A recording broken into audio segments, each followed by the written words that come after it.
구원받은 그리스도인, 내가 구원받았다라고 하는 그리스도인의 증거가 무엇일까요? 그리고 또 내가 신앙이 정말로 좋아 라고 말할 수 있는 근거가 어디에 있을까? 라고 물을 때 이건 참 답하기 힘들죠. 그리고 아마 대부분의 그리스도인들은, 성도들은 아마 나는 그렇게 신앙이 좋다라고 여기는 분들은 아마 드물 거예요. 왜냐하면 날마다 그 삶 속에서 본인의 삶을 스스로가 알고, 또 누구나 그렇죠. 내 삶을 스스로 되돌아볼 때 야, 난 참 잘 살았어 라고 스스로 말할 수 있는 사람은 아마 거의 드물 겁니다. 그럼에도 불구하고 참 재미있는 것은 기독교 안에서 이 신앙을 가지고 살아가는 분들 속에서는 말은 참 나는 신앙이 약해, 믿음이 참 없어 라고 말하지만, 재미있는 현상은 이 신앙을 다른 사람과 비교했을 때는 늘 자기의 신앙이 비교 우위에 있을 때가 참 많아요. 그리고 그 비교 우위에서 그 우월함을 가지고 특히 이제 목사님들이 자주 가지고 있는 직업병인데 가르치려고 드는 거죠. 제 안에도 이게 참 많아서 누군가 이야기하면 평소에는 말이 참 없는데, 누구는 동의하지 않겠지만 말이 참 없는데, 이게 이제 이야기를 하다가 한번 이게 가르치는 것 쪽으로 발동이 걸리면 이게 말이 많아져요. 왜 그럴까라고 가만히 생각해 보면 제 안에도 그런 교만함들이 있는 거죠. 근데 이게 교회를 좀 오래 다니고 내가 신앙생활을 하고 또 은혜를 받았다라고 하는 경우에 이게 좀 더 두드러지게 이런 모습들이 나타나는 모습들을 좀 보게 됩니다. 그게 나쁘다, 잘못됐다를 떠나서 왜 그런 모습들이 나타날까? 라고 생각을 해보면, 오늘 우리가 함께 읽은 성경 본문을 통해서 나타나는 그 특별한 역사가 우리 안에 이제 그런 모습들을 조금 더 비교하면서, 또 그런 역사를 통해서 때로는 어떻게 보면 자기의 신앙에 대해서 너무 비하하는 모습으로 또 말로써 나타내는 경우가 좀 많은 것 같습니다. 대표적으로 우리가 신앙이 좋다 아니다 라고 얘기할 때 많이 이야기하는 단어가 뭐냐면, 그에게 성령 하나님의 특별한 은사가 있느냐 없느냐를 가지고 우리가 판단하는 경우가 참 많죠. 그게 왜 그러냐면, 이제 특히나 이제 오늘 사도행전 2장 1절부터 나온 오순절 때 성령이 그 하나님께서 하나님의 자녀들, 예수 그리스도의 그 제자들에게 부으실 때 오순절 그 성령 강림의 역사가 굉장히 특별한 사건이죠. 왜냐하면 그것에 여기 분명하게 묘사되어진 것이 뭐냐면, 강하게 바람이 일었대요. 근데 그 강하게 바람인 것을 그 자리에 있는 모든 사람들이 다 어떻게 했냐면 느꼈어요. 그리고 보인 거예요. 뭐가? 불이 혀같이 갈라져서 각 사람에게 임한 거예요. 소위 말한다면 우리가 성령을 받는다라고 할 때 뭘 받았다라고 얘기해요? 불 받았다라고 얘기하죠. 그러니까 그런 식의 묘사가 여기에 있는 거죠. 그리고 나서 그 안에서 어떤 일이 벌어지냐면, 성령이 그들로 하여금 말하게 하심으로 다른 언어로 말하기 시작했다라고 이야기를 해요. 그러니까 소위 말하면 방언으로 얘기해요. 그래서 이 성령의 역사에 대해서, 성령의 임하심에 대해서 오늘날 논쟁을 할 때 가장 주된 논쟁의 중심이 뭐냐면, 이때 당시에 오순절 성령의 역사에 있었던 그 현상이 지금도 있느냐 없느냐. 어떤 이들은 지금도 있다, 동일하게 역사하신다라고 하고, 또 어떤 이들은 좀 극단적으로 나가서 서로 반대로 어떠냐면, 오순절 성령의 역사는 그때로 끝났다, 그건 단회적인 사건이다라고 이야기하는 분들이 있어요. 그 안에 이제 좀 그래도 서로의 난 중도의 길을 가겠어 라고 하면서, 그때의 역사는 그때에 그것으로 끝났지만 성령의 특별한 역사는 다른 모양으로 지금도 있다라고 얘기를 해요. 근데 여기에 이제 보통은 옛날 이런 특별한 어떤 현상에 대한 여러 가지 것들을 이야기하지만 대부분 이제 요즘에는 그 중심의 그 주제가 하나로 좀 바뀐 것 같아요. 뭐냐면 방언을 하느냐 안 하느냐라는 거죠. 분명한 거는 이 당시에 그 성령의 역사가 임해서 방언을 제자들이 하게 되었을 때 이 방언은 오늘날에 우리가 보통 방언을 한다라고 했던 방언과 같은 방언일까요? 다른 방언일까요? 다르다라고 생각을 하고 말해요. 왜? 이때 당시에 이거는 외국어였죠. 유대인들이 쓰는, 자기들이 쓰는 그런 말이 아니라 각 나라에서 사용하는 언어로 이제 방언을 말하기 시작한 거예요. 근데 오늘날 이렇게 외국어로, 그러니까 실제적인 이런 외국어로 방언하는 경우는 굉장히 드물죠. 혹시 보신 적 있으신가요? 저도 실질적으로 본 적은 한 번도 없어요. 근데 간혹 어떤 분들 중에 자기가 그런 방언을 한다라고 하시는 분들도 계시는데 아직까지 저는 만나보지는 못했습니다. 근데 어쨌든 그런 방언을 하고 그 방언의 역사가 지금도 일어나죠. 그때 있었던 그런 동일한 어떤 외국어의 방언은 아니지만 그런 방언이 있어요. 여러분 어떠세요? 오늘날 성령의 역사가 이때와 동일하게 있을까요? 없을까요?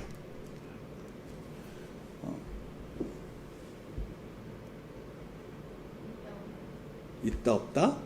답할 필요는 없어요, 굳이.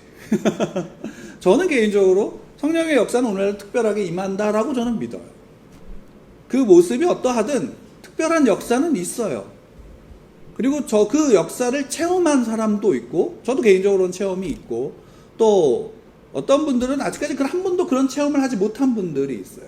근데 문제가 무엇이냐면, 제가 어렸을 때 이제 부흥 집회가 있어서 그 부흥회에 참석을 하면 그 부흥 집회의 강사 목사님이 설교를 하시다가 어느 순간 제가 분명히 기억하는 건 뭐냐면 이 시간 성령의 바람이 이곳에 임했다라고 얘기를 하시는 거예요. 그래서 어떤 분들은 또 그 중에 그 성령의 바람이 자기에게 불어서 되게 시원하게, 굉장히 추운 겨울이었지만 한 100명, 200명 가까이 모인 사람들이 좁은 공간에서 기도하고 집회를 드리다 보니까 굉장히 더웠는데 그때 그 시원함을 느꼈다라고 하시는 분들도 있었어요. 어린 나이에 부러웠을까요? 안 부러웠을까요? 부러웠죠. 나름 그래도 열심히 있어서 그 부흥 집회에, 특히나 이제 1월 1일이 되면 보통 한 그때 일주일 이상을 그런 집회를 하고 그랬어요. 제가 어렸을 때는. 이렇게 부러우니까 나도 저런 거 있으면 좋겠다 라는 기도를 했죠. 근데 실제로 어느 날 막 그것에서 간구하고 기도를 하는데 시원한 거예요. 이야, 이런 거구나. 이 더운 곳에, 사람으로 가득 찬 이곳에 이 시원함을 느껴지는 그 바람이 살짝 들어와서 시원함을 느끼는 게 이런 거구나. 성령이 이렇게 임하시는구나 라고 기대했어요.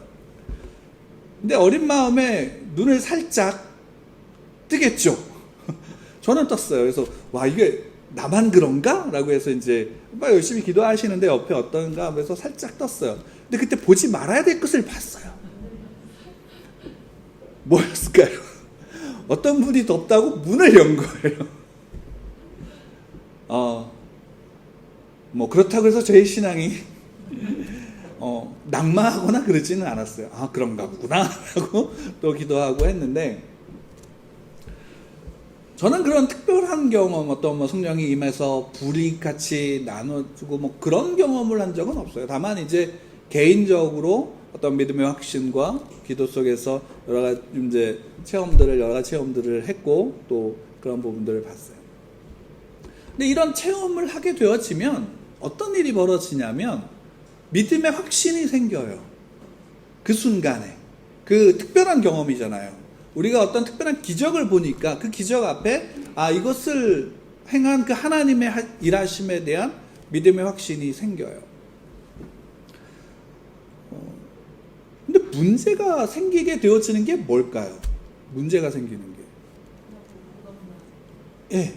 이것의 이 특별함을 한번 맛보면 어쩌면 여기에서 무엇을 하더라도 이 특별함 특별함으로 채워지지 않으면 마치 내가 믿음이 없는 것과 같은 그런 착각에 머문다라는 사실이에요. 그리고 앞서 제가 좀 전에 말씀드렸던 것처럼 성령의 그 임하심과 그 특별한 역사, 성령의 그 충만의 그 역사가 어떤 특별한 어떤 이런 현상들로서 논쟁이 되어질 때에 문제가 생기고, 그 논쟁의 가장 중요한 문제가 참 우리의 신앙을 어떻게 보면 너무 가볍게 만들고 너무 한쪽으로 치우치는 것으로 만들어 버리는 거예요. 여러분, 성령이 임하시면 방언을 해야 되나요? 안 해야 되나요? 답은 이거예요. 하는 사람도 있고 못하는 사람도 있어요. 성령이 임하시면 어떤 이들은 방언을 하고 못하기도 해요. 근데 이 문제가 뭐냐면, 이 방언을 하느냐 못하느냐가 성령이 그 사람에게 임했냐 아니냐의 증거가 될 수 없다라는 사실이에요. 성령의 임하심은, 그리고 더 분명한 건 뭐냐면, 성령의 임하심은 그 성령의 임하심의 본질이 무엇이냐에 대해 우리가 좀 더 집중해야 될 필요가 있어요. 그리고 그 본질에 집중할 때 이 현상들로 말미암아 어떻게 하냐면 우리의 신앙이 더욱더 견고해지고 우리가 그 신앙을 지킬 수 있는 힘이 거기에서 함께 발현되어지는 거예요. 그리고 분명한 건 우리의 신앙은요, 기독교회 안에서 우리에게 이야기하는 그 믿음이라는 것은 결코 감정에 또는 경험에 있는 의한 주관적인 것에만 치우치는 믿음이 아니라는 거예요. 분명한 사실에 의한 객관적인 믿음이 또한 우리 안에 분명하게 세워질 때, 이것이 함께 되어질 때 전인격적인 믿음으로 우리가 자랄 수 있게 되어지는 거예요. 그게 아니면 우리의 신앙은 너무 가벼워지는 거예요. 아니면 너무, 소위 말해 죄송합니다, 이런 표현, 지루해지는 거예요. 근데 우리 기독교에서, 성경에서 우리에게 말씀하고 있는, 또 보여주고 있는 신앙은 굉장히 다이나믹하고 그 역동성 안에서의 어떻게 하냐면 특별함들이 나타나는 거예요. 이것은 성령의 어떤 현상이 있느냐 아니냐의 문제가 아니라 그 안에 그 믿음의 본질이 가지고 있는 그 본질의 특수함 때문이에요. 그래서 고백하는 거예요, 사도들은. 진리를 알지니 진리가 너희를 자유케 한다라는 거예요. 복음은 진리죠. 그 복음이 우리 안에 들어와서 그 복음이 살아서 역사하면 그 복음이 진리로서 우리 안에 인정되어지고 그 복음이 우리 안에서 역사를 하게 되어지면 우리가 그 복음 안에서 뭘 하냐면 자유를 누리는 거예요. 자유라는 건 어떤 건가요? 자유는 살아있다라는 것이에요. 살아있기 때문에 그 자유를 느낄 수 있고 누릴 수 있게 되어지는 거예요. 죽어있다면 자유가 있을까요? 없을까요? 자유가 없는 거예요. 성령의 역사는 바로 그것이에요. 성령이 임하셨다는 건 뭐냐면, 성령 하나님께서 우리 안에 임하심으로 말미암아 우리 안에 이 복음의 진리가, 이 복음이 무엇인지, 이 복음이 어떤 것인지를 우리 안에서 역사하심으로 깨닫게 하고 그 복음 앞에 우리가 그 믿음을 고백할 수 있게 하는 거예요. 이게 성령의 임하심이에요. 그래서 성령의 임하심으로 말미암아 성령이 제자들에게 말하게 해요. 다른 나라의 언어로, 방언으로 말하지만 방언으로 했다 안 했다가 중요한 게 아니라 그 다음에 11절에 보면 그 말하심이 무엇인지 나와요. 사도행전 2장 11절 말씀 함께 읽겠습니다. 시작. 그레데인과 아라비아인들이라 우리가 다 우리의 각 언어로 하나님의 큰 일을 말함을 듣는도다 하고. 뭐예요? 방언으로, 각 나라의 언어로 이들이 말했던 내용이 뭐예요? 경건한 유대인들이 예루살렘의 그 오순절을 지키기 위해 왔을 때 그들이 각 자기들이 사는 곳의 언어로 들었던 그 이야기가 뭐예요? 하나님의 큰 일을 말하는 것을 우리가 듣는다라는 거예요. 하나님의 큰 일이라는 거예요. 하나님의 큰 일. 하나님의 큰 일이 우리에게 들린다라는 사실이에요. 여러분, 성령이 임하시면 바로 우리의 삶을 통해서, 성도들을 통해서 어떤 일이 들려져야 되냐면 하나님의 큰 큰일이 그들 가운데 우리를 통해서 들려져야 되는 거예요. 하나님의 큰일. 하나님의 큰일이 뭘까요? 그 이후에 베드로가 설교를 통해서 그 이야기들을 해요. 그건 우리가 다음에 함께 보겠지만 적어도 우리가 오늘까지의 사도행전 1장부터 2장 오늘 본문까지의 내용을 통해서 본다면 하나님의 큰일이 뭘까라고 할 때 적어도 한 가지는 알 수 있는 게 뭐냐면 예수님께서 제자들과 부활하신 다음에 40일 동안 계시면서 하신 게 뭐예요? 하나님 나라의 일들을 그들에게 가르쳤어요. 그러니까 적어도 제자들이 성령께서 임하고 그들이 성령이 말하게 하심으로 말할 때에 그들이 하나님의 큰 일을 이야기할 때 그것은 하나님 나라의 일인 거예요. 왜? 하나님께서 그 하나님의 나라의 일들을 제자들에게 예수 그리스도를 통해서 가르치셨고 제자들은 성령이 임하심으로 예수님께서 가르친 그 하나님의 큰 일들을 어떻게 해요? 말하는 것이거든요. 그리고 그 하나님 나라, 그러면 우리가 생각해 볼 게 뭐예요? 하나님의 나라는 무엇이냐? 하나님의 나라가 임하였을까요? 임하지 않았을까요? 예수님께서 이 땅에 오실 때에 분명하게 말씀하신 게 뭐냐면 하나님의 나라가 이미 임했다라고 말해요. 침례 요한이 얘기하고 예수님이 처음에 침례를 받으시고 많은 사람들에게 그 사역을 시작하실 때 분명히 선언하시죠. 하나님의 나라가 이미 임했다라는 것이에요. 예수님께서 이 땅에 오심으로 유대인들을 통해서 구약을 통해서 예언되어진 그 하나님의 나라가 이미 임한 거예요. 이미 임했고 그 하나님의 나라가 임했다라는 것을 누가 알아요? 예수 그리스도. 내가 길이요 진리요 생명이니 나로 말미암지 않고는 하나님께 나아갈 수 없다라고 했던 예수 그리스도를 통해서만이 어떻게 돼요? 하나님 나라의 일을, 하나님의 나라를 경험할 수 있는 거예요. 그래서 예수님이 말씀하세요. 내가 문이다라는 거예요. 나를 통하지 않고는 아버지께 나아갈 수가 없다라는 거예요. 예수 그리스도를 영접하는 자, 곧 그 이름을 믿는 자들에겐 더 놀라운 건 뭐예요? 하나님 나라에서 하나님의 백성으로 끝나는 게 아니라 하나님의 자녀가 되는 권세를 주시는 거예요. 이게 구약을 통해서 예언자 선지자들을 통해서 구약에 살아가는 모든 하나님의 백성들을 통해서 하나님이 약속하셨던 그 구원의 약속이 예수 그리스도를 통해서 어떻게 되냐면 이 땅에 이루어졌다라는 것이에요. 그리고 그것이 제자들을 통해서 성령이 임하심으로 어떻게 돼요? 그 하나님의 큰 일이 증거되어지는 거예요. 증거되어지는 거라고요. 이게 성령의 임하심의 가장 중요한 본질이에요. 이 본질이 없고 하나님의 큰 일이 없는데 그 속에서 그 현상만으로 집중하게 되어지면 결국 그 성령의 임하심은 무엇과 연관되어지는 거예요?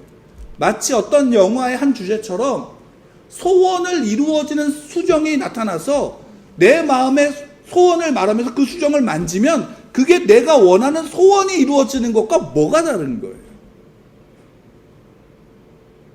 이 땅에 하나님의 나라가 임했고 그 하나님의 나라에 하나님의 통치를 받는 하나님의 백성이요 자녀로서 내가 살아간다면 로마 시대에 그 로마의 지배를 받던 유대인들, 특히 제자들은 그 로마의 통치 아래 로마 황제를 숭배하는 게 아니라 나의 왕은 하나님 예수 그리스도이시다라고 고백하며 예수 그리스도의 말씀을 그 땅 가운데 어떻게 되는 거예요? 살아가는 거예요. 그러니까 초대교회의 그리스도인들이 어떤 말을 듣는 거예요? 다르다라는 거예요. 권력을 가진 황제들은, 권력자들은 어때요? 두려운 거예요. 왜? 내 권력이, 내 힘이 저들에게 통하지 않으니까. 물론 그렇다고 해서 그들이 불법을 행하는 게 아니에요. 그 시대의 법을 지키면서 그 선함을 가지고 그러나 그 권력 앞에 굴하지 않고 복음으로 살아가는 이들. 그게 초대교회의 성도들의 모습이에요. 그래서 순교의 칼 앞에 나가는 거예요. 믿음을 지키고. 무엇 때문에? 그 믿음 앞에, 성령의 역사 속에서 그 믿음 앞에 나의 통치자는 하나님이심을 고백하고 그 앞에서 어떻게 돼요? 내가 하나님을 믿는 믿음으로 서는 거예요. 그 믿음 앞에 우리는 어떻게 서는 거예요? 다른 거예요. 세상 사람들이 두려워하는 거예요. 그러나 또 한편으로는 어떤 거예요? 세상 사람들이 좋아하는 거예요. 왜? 그들은 그것을 통해서 나는 달라라고 내 어깨를 세우고 구별짓고 정죄하고 그들을 짓밟지 않거든요. 오히려 어떤 모습으로 서는 거예요? 내가 높아지고자 하는 나를 낮추고 섬기는 자리로 서는 거예요. 이게 어떻게 가능할까라는 거예요. 여러분 한번 보세요. 저는 글쎄요, 더 많은 분들을 만나지 못해서 모르겠지만 제가 그 중에 만났던 분들 중에 조금 다수는 내가 은사를 받았다라고 하면 대부분 어떤 역할을 감당을 하냐면 굉장히 목이 곧아요. 본인 스스로 겸손하게 이야기를 하지만 굉장히 목이 곧아요. 그리고 목이 곧을 때 어떤 일이 벌어질까요? 내 말은 나는 은사를 통해서 하나님의 음성을 듣기 때문에 내 말은 맞고 너는 틀렸어. 근데 죄송하지만 이게 가장 많이 나타나는 게 목회자들이에요.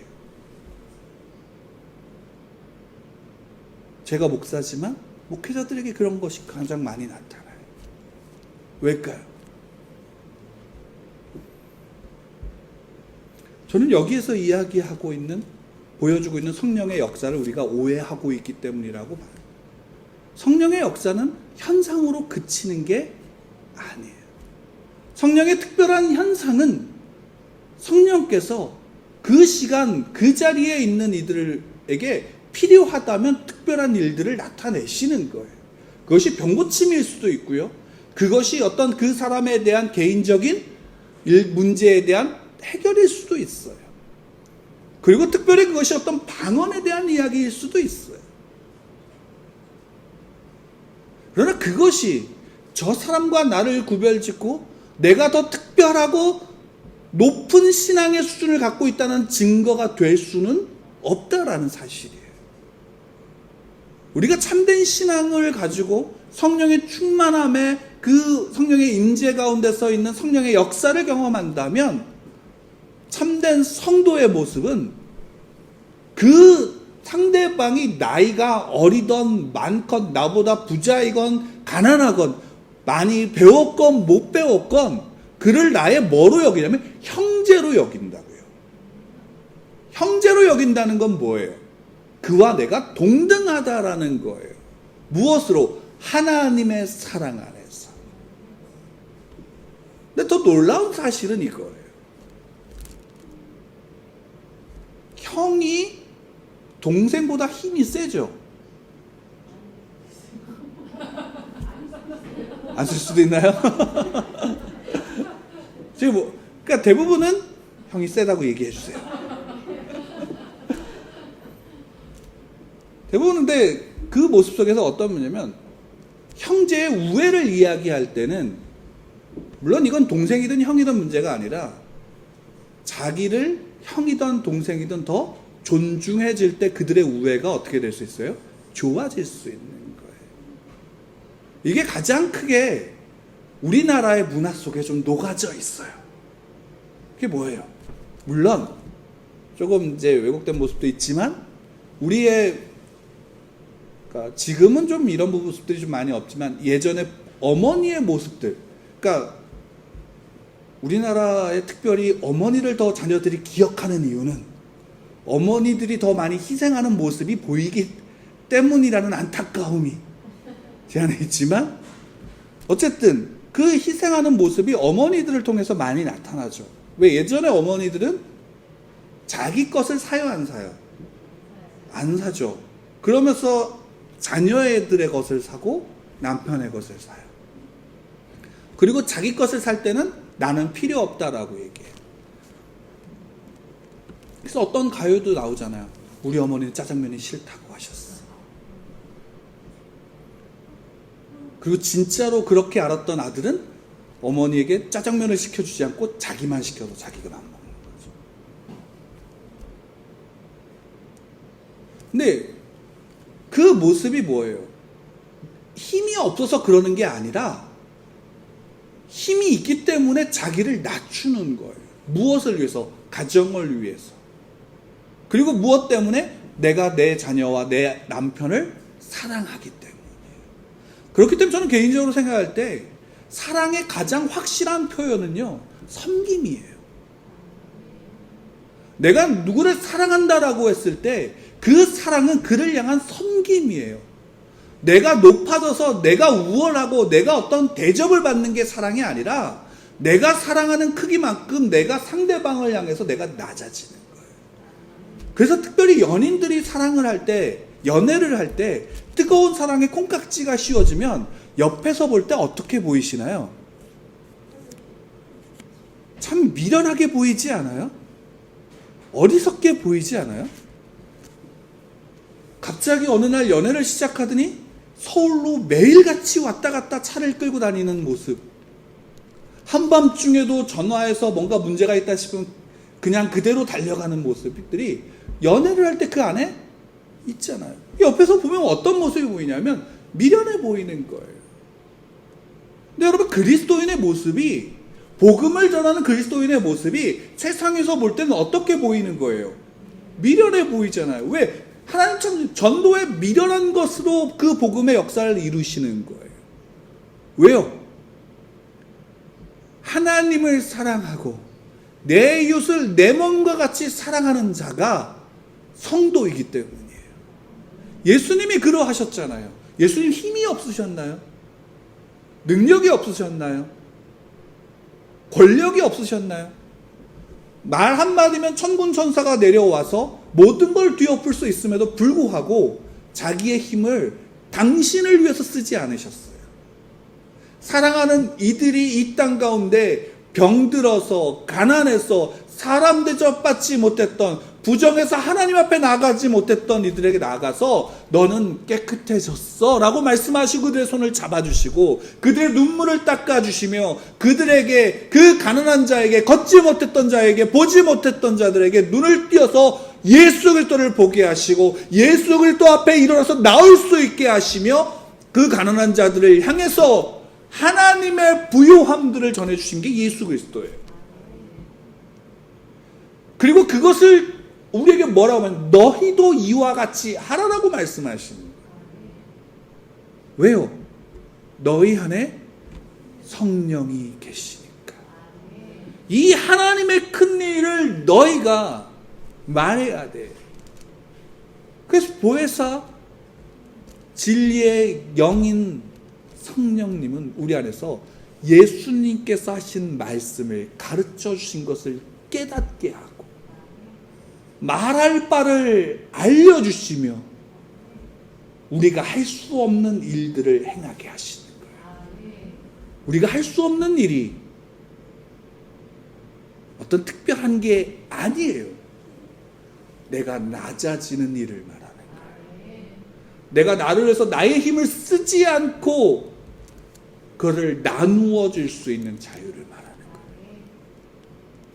우리의 모자름 속에서, 내 연약함 속에서 내가 쓰러지고 낭망하고 때로는 내 성격대로 내 마음대로 살아가고 싶은 마음에 발버둥 칠 때 그 모습이 참 꼬라지 같을지라도 그 모습으로 하나님은 나를 보시지 않고 내 안에 내주하시는 성령님을 통해서 나를 보시기에 어떻게 해요? 그 모습일지라도 내가 너를 내 자녀로서 붙잡고 계실 수 있는 거예요. 그게 나 때문이 아니라 내 안에 성령께서 그렇게 하시기 때문에. 그게 성령의 역사예요. 그리고 성령의 그 충만하심은 뭐예요? 우리 안에서 날마다 그 안에 서게 하시는 거예요. 우리가 성령의 충만함을 구한다면 우리의 시각과 우리의 마음의 중심이 이 본질 속에 있어야 돼요. 그렇지 않으면 우리는 뭘만 쫓게 되어지냐면 성령이 임하시고 나타나는 특별한 현상만을 쫓게 돼요. 제 단언하건대 여러분 특별한 성령의 역사를 경험하고 싶으시다면 전 세계에서 가장 험하고 가난하고 정말로 아무것도 없는 곳에 들어가서 선교사로 나가세요. 그러면 그곳에서는요, 죽은 자가 일어나요. 내가 그걸 직접 내가 경험하고 싶다면 그곳에 가세요. 거기 가서 한 10년 정도 사역하다 보면, 나 죽었어 거기 있다 보면 죽은 자가 일어나요. 안진뱅이가 일어서고요, 문둥병자, 나병 환자가 깨끗함을 받아요. 그리고 진짜 잘린 손이 자라나는 것을 보기도 해요. 그런 역사가 지금도 없을까요? 아니요, 지금도 있어요. 있다고요. 근데 그 역사가 왜 지금 우리에게는 없어요? 필요가 없기 때문에.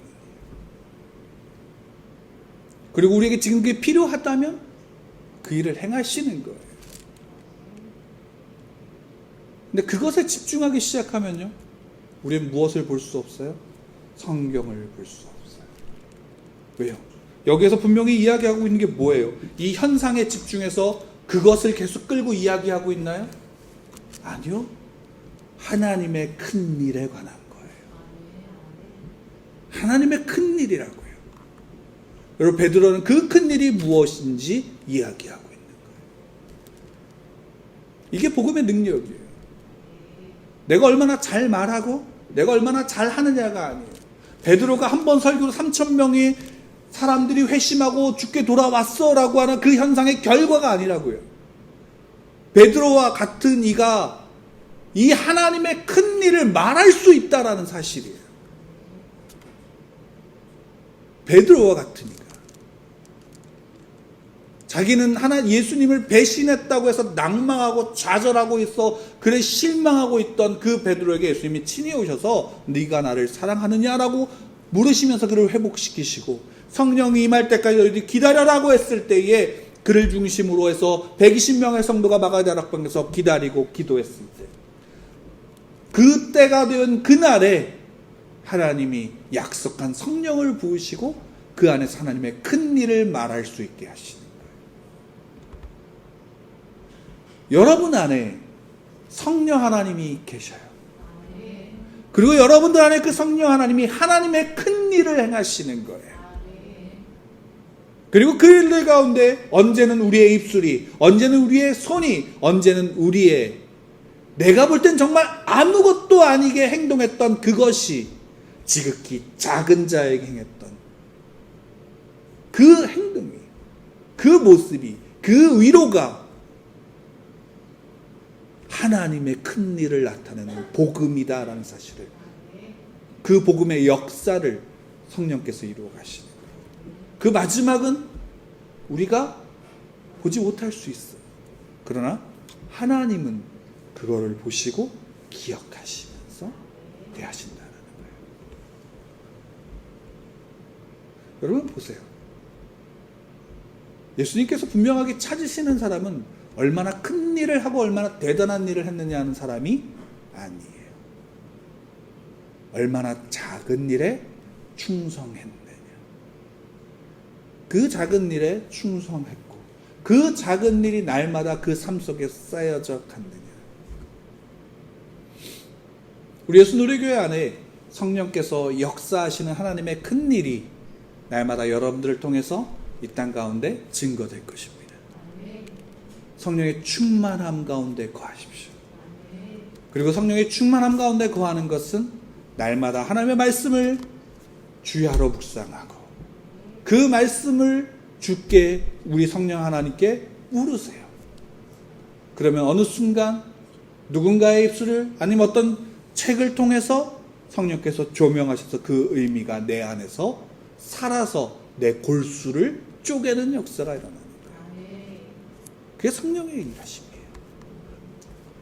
우리는 그래서 세상 가운데서 무엇을 얼마나 대단하게 했느냐로 말미암아 내가 증명되지 않고 성령 하나님이 내 안에 계심으로 내가 그 안에 서 있다라는 사실로, 그 하나만으로 내가 구원받은 하나님의 자녀요 백성임을 우리는 고백할 수 있게 되어지는 거예요. 그리고 그 고백을 하게 되어지면 우리는 스스로 보게 되어져요. 야, 나 같은 찌질이가, 나 같은 못난이가, 나같이 부족한 자가 구원받은 자가 맞아? 라는 생각이 나를 사로잡을 거예요. 근데 그게 여러분 복이에요. 그 고민이 없고 그 질문이 내게 없다면 여러분, 우리는 참된 그리스도인의 모습이 아니에요. 그 모습으로 말미암아 우린 주께 구하는 거예요. 그것으로 말미암아 우린 주 앞에 더욱더 말씀을 통해서 주 앞에 나가고자 몸부림치는 거예요. 그게 성령의 역사예요.